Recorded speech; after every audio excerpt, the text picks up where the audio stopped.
When a Bauhaus designer sets out to make the only fountain pen you'll ever need, you get the Lamy 2000, one of the most beloved and most debated fountain pens ever made.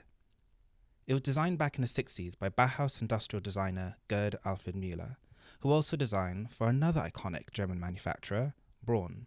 Clearly, the man knows how to make a good product, and make a good product he did. This is thanks to his exceptional understanding of Bauhaus design philosophy, which can be boiled down to the phrase form follows function. It's about stripping away unnecessary decoration and leaving only what's needed. There are so many design details on this pen that I can gush about, but let's just take a moment to appreciate the precision engineering of this piston seam. See how it vanishes? Virtually imperceptible. It would be a lot easier for Lamy to just whack a sparkly silver ring here to cover up a messy seam, but that wouldn't be very Bauhaus. So instead, Lamy go through all the effort of making this seam seamless. It's why the 2000 is made from polycarbonate. It's extremely durable, easy to work with, and cost effective.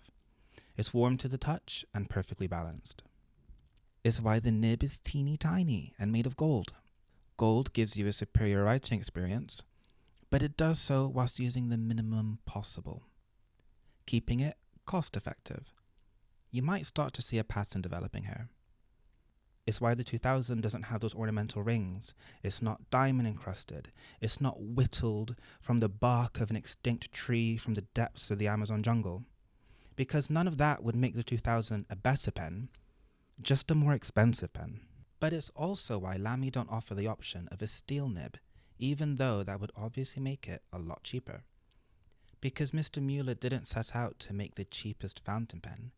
He set out to make a fountain pen that was cost effective whilst never compromising the writing experience.